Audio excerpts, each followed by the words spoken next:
نحمده ونصلي ونسلم على رسوله الكريم اما بعد. په نن درس قرآن کې د 14مې سپارې خلاصه بیانېږي. دغه سپارې په شروع کې د حضرت یوسف علیه السلام داستان دغه قصه دا بیان شوې ده. د حضرت یوسف علیه السلام د قصې دوه حصې، یو حصہ 12مې سپارې په اخر کې بیان و او بل حصہ چې کومه ده هغه د 14مې سپارې په شروع کې بیان شوې ده. د 12مې سپارې په اخر کې دا خبره وه چې حضرت یوسف علیه السلام صفایي بیان شوله، هغه وړوکی ماشوم د هغه ګواهي ورکړله، هغه کومو ښځو چې خپلې ګوتې کټ کړې وې هغو هم د حضرت یوسف علیه السلام د پاک دامني ثبوت ګواهي ورکړله. زلیخا هم دا وه چې د ما غلطي وه، د حضرت یوسف علیه السلام هېڅ غلطي نه وه. بیا بادشاه خوب لیدلی و، یوسف علیه السلام د یو خوب جواب ورکړي. بیا بادشاه دوباره حضرت یوسف علیه السلام د جیل نه راوغوښتی. دا خبره اوس دلته بیانېږي. حضرت یوسف علیه السلام چې کله راغی بیا د بادشاه خوب هم ورته بیان کو او د هغه تعبیر یې دوباره ورته بیان کو. بادشاه ورته وویل دا انتظام به اوس څوک کوي؟ یوسف علیه السلام ورته وویل چې اجعلني علی خزائن الارض، دغه ټول انتظام دا ماته حواله کا، د دغه علم الله تعالی ماته راکړی ده او دا انتظام به زه ډېر په ښه طریقه باندې چلوم. بیا څه وخت نه بعد بادشاه ټول د خزانې چې کوم معاملات د حضرت یوسف علیه السلام ته حواله کړل. بیا دغه بادشاه د حضرت یوسف علیه السلام په لاس باندې ایمان راوړ او هغه بادشاه چې کوم هغه مسلمان شو. په دې کې دا یوه خبره تاسې په ذهن کې کېنوئ چې حضرت یوسف علیه السلام د یوې عهدې مطالبه کړې ده خپله. دغې بنیادي وجه دا ده چې حضرت یوسف علیه السلام دا ویل که چېرته دا عهده د یوه نااهل سړي په سپرد شوله، که دا عهده یو داسې کس ته ورغله چې هغه نااهل و، نالایق و، بیا به دا هر شی ضایع کړي. دغې وجې نه حضرت یوسف علیه السلام د دغې عهدې مطالبه وکړه چې الله تعالی ماته د دغې علم راکړی ده او دا عهده ماته راکړې ده او زه په صحیح طریقه باندې چلوم. بیا هغه نه بعد پیغمبر ته چې الله تعالی کومه عهده ورکړې ده د پیغمبرۍ والا، په هغه نه بعد نه د یوې عهدې خواهش وي او نه یې ضرورت وي.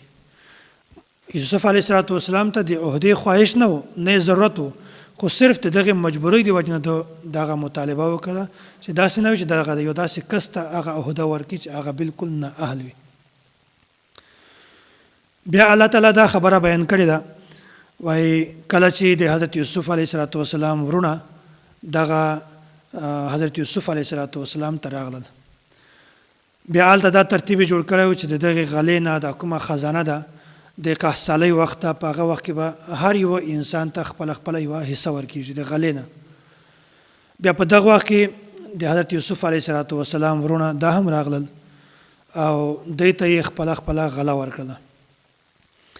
حضرت یوسف علیه السلام د دوی نه دا سوال وکړو چې تاسې بل ورور شته؟ دوی ورته چې بلکل ورور شته، وړوکی ورور هم د بنیامین. او بیا حضرت یوسف علیه السلام ورته وویل وایي آینده چې کله تاسې راځئ د تاسې سره به خپل ورور دا خامخا راولئ، که چیرې تاسې سره ورور نشي را بیا به تاسې ته موږ حصه نه درکوو. بیا یوسف علیه السلام دوی ته خپله غله ورکړله او دوی چې کومې ځان سره پیسې راوړې وې هغه یې هم پټې د دوی په سامان کې کېښودلې چې دوی ته علم نه وي.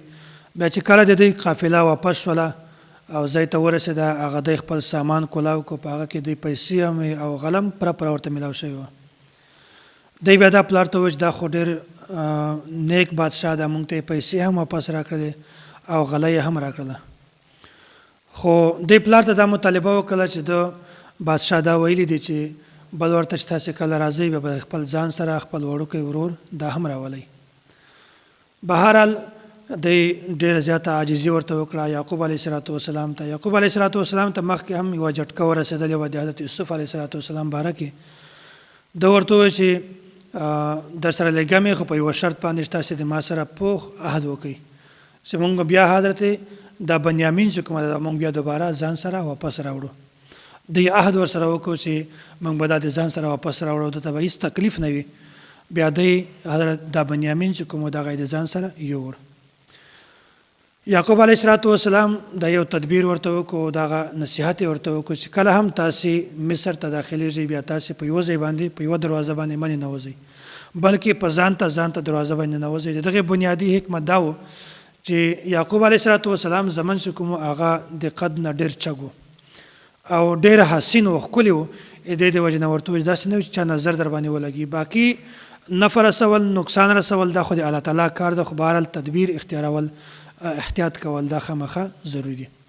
بیا دی د حضرت یعقوب علیه السلام په خبره باندې عمل وکړي او دی بیا حضرت یوسف علیه السلام خواته بیا دوباره ورغلل او دی چې کله حضرت یوسف علیه السلام خواته ورغلل بیا هغه وخت کې د دوی سره د دوی کم ورور بنیامین دا هم و.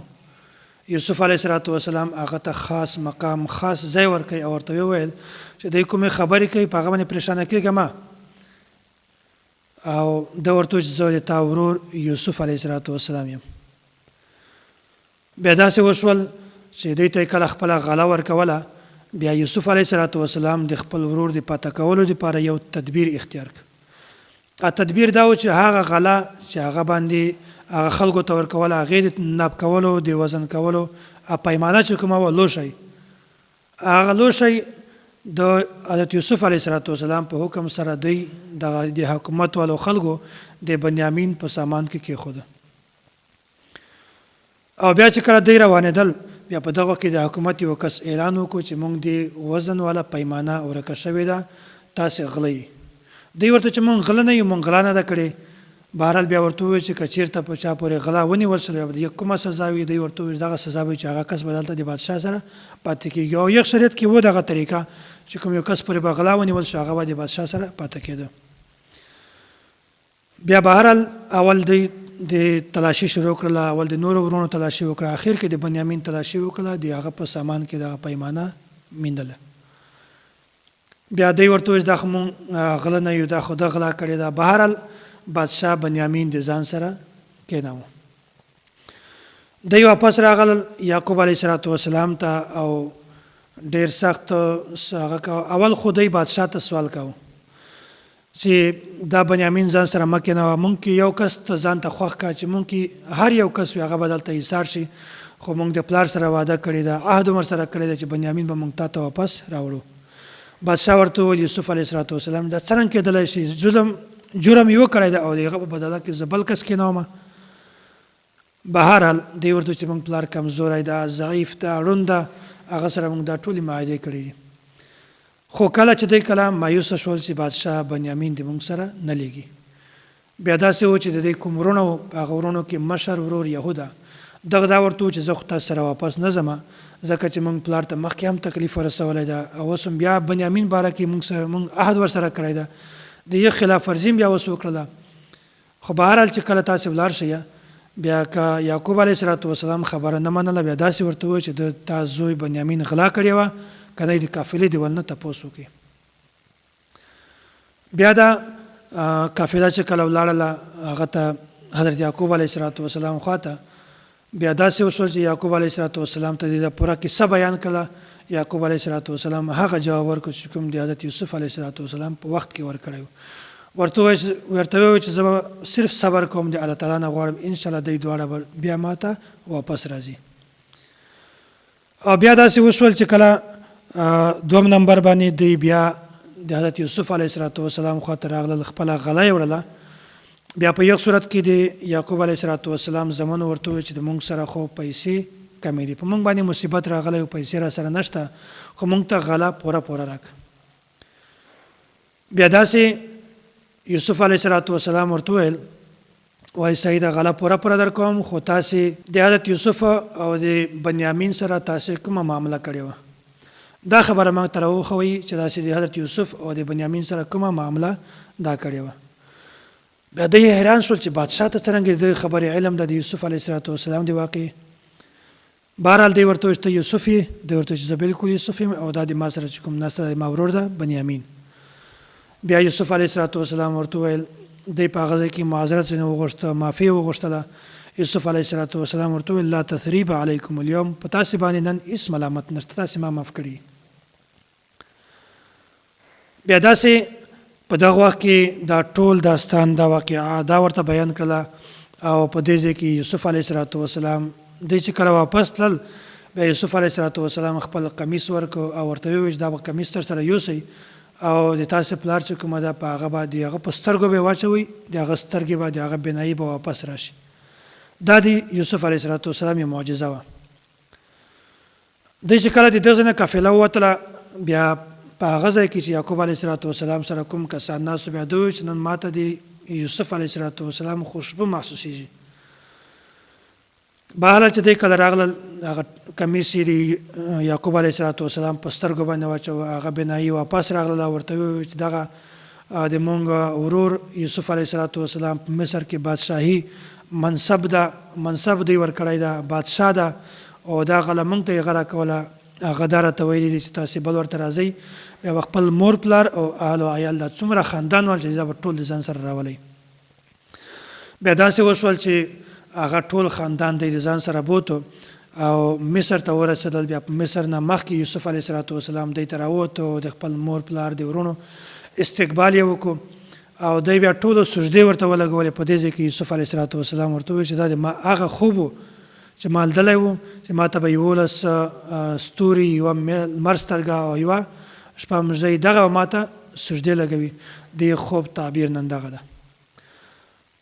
نو بیا یوسف علیه السلام دی په خپل منصب باندې کېنول او بیا داسې دغه ځای کې دا کومه سجده وه دا خو یت شکر والا سجده وه چې دی په د الله تعالی شکریا ادا کوله چې یا الله یوسف علیه السلام 40 کاله د مونږ نه ورکړو دا منځ کې 40 کاله وتلی وو او نن میلاو شو مونږ د شکریا والا سجده لګو او یا دا سجده د تعظیم وه د تعظیم والا سجده په یغه وخت کې جایزه وه خو نن سبب دور کې د مونږ په امت کې د تعظیم والا سجده قطعا جایزه نه ده.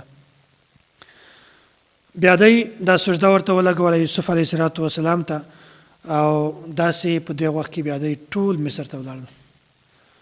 بیا په اخر کې د نبوت یو دلیل ده. نبی علیه السلام د نبوت یو دلیل بیانېږي وایي په شروع کې هم دا خبره ما درته بیان کړې ده چې یهودیانو د نبی علیه السلام نه دغه سوال کوو چې د کنعان نه د یعقوب علیه السلام اولاد بنو اسرائیل دا څرنګه مصر ته ولاړل هلته څرنګه آباد شول. نو دی دغه سوال چې کله هلته ځینې وکړو بیا په یغ وخت کې الله تعالی دا پوره صورت را نازل کړو د حضرت یوسف علیه السلام او دا معجزه ده چې نبی علیه السلام نه د چا نه څه ویلي دي او نه یې کتلي دي نه یې اورېدلي دي د هغې باوجود نبی علیه السلام هغه واقعه لفظ بلفظ دی ته بیان کړله. مخکې بل صورت ته صورت رعد په دغه صورت کې الله تعالی ډېرې زیاتې نشانیانې بیان کړي دي. په دې کې یوه نشاني د وریځې برېښنا ده دغه د وجې نه دغه صورت ته هم صورت رعد وایي او د دغه صورت په شروع کې الله تعالی دا بیان کړی دی وایي قرآن کریم هم حق ده او داسې احادیث دغه هم حق دي. او دا آیات ته تلک آیات الکتاب والذي انزل الیک من ربک الحق د الکتاب نه مراد دلته قرآن کریم ده او الذي انزل الیک من ربک د دغه نه مونږ قرآن کریم هم مراد اخیستلی شو او د دې نه مونږ دا مراد اخیستلی شو د دې نه حدیث مراد دی. نو ځکه چې قرآن کریم دغه هم وحی ده خو مطلوع ده د تلاوت کېږي احادیث دا وحی ده غیر مطلوع ده.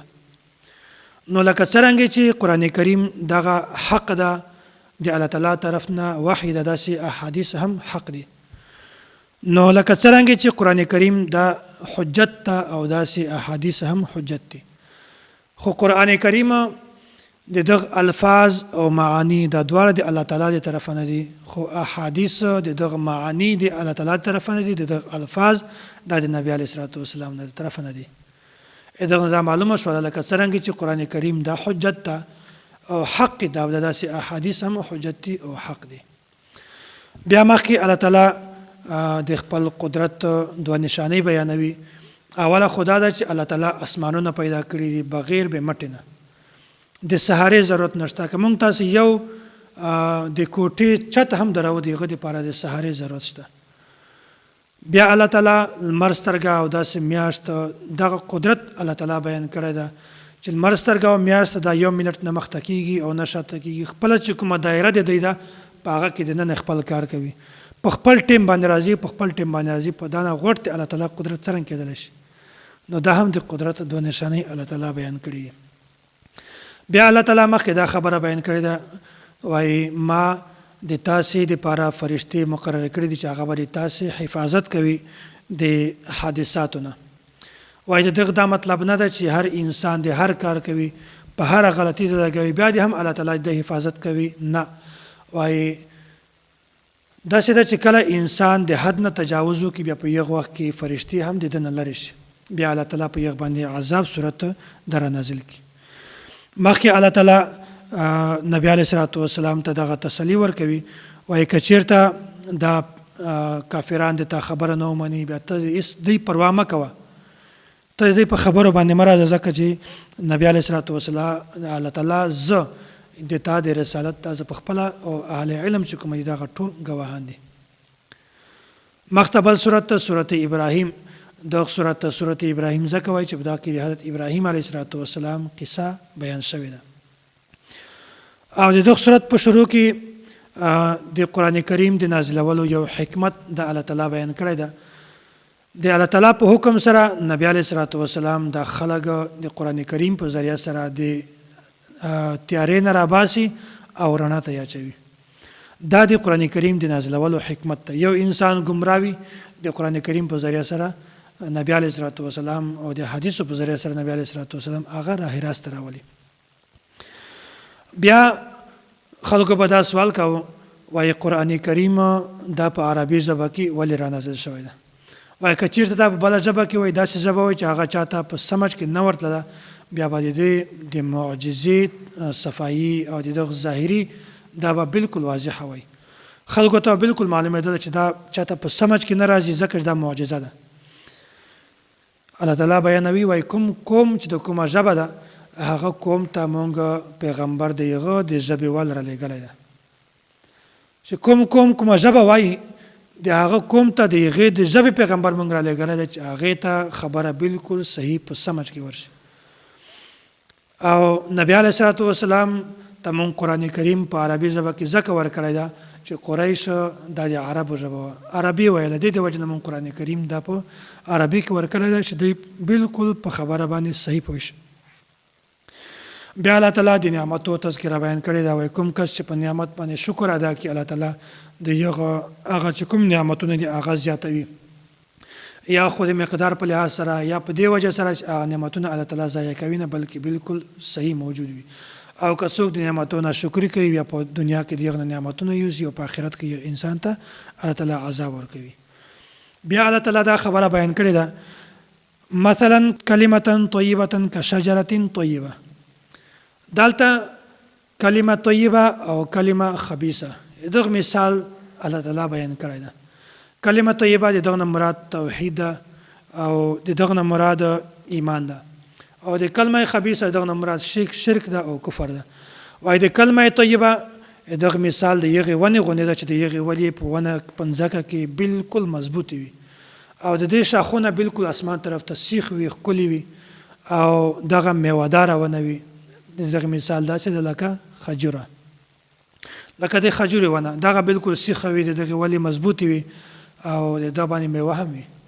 او کلمه خبیثه دغه مثال د یغې ونې غوندې ده، د یغ بوټي غوندې ده چې هغه په ځمکه باندې بره لګېدلې وي، د یغې ولې مضبوطې نه وي، د یغې شاخونه پورته نه وي بلکې داسې دېخوا دېخوا لوېدلې وي، او د یغې میوه چې کومه ده هغه هم د خوراک نه وي، هغه د ځناورو د وښانو د خوراک وي، ترخه میوه یې وي.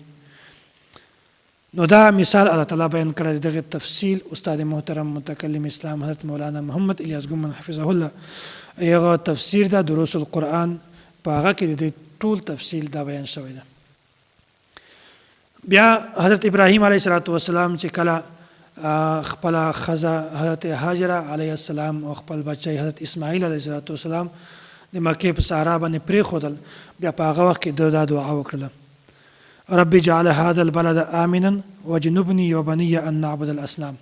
یا الله دغه شهر دغه علاقه د امن گهواره جوړه او دغه ما او د ما اولاد چې کوم دي د بوتانو د عبادت نه وساته، او درم نمبر دا و چې یا الله دې ما اولاد ته د میوې وال نعمت ور نصیب کا.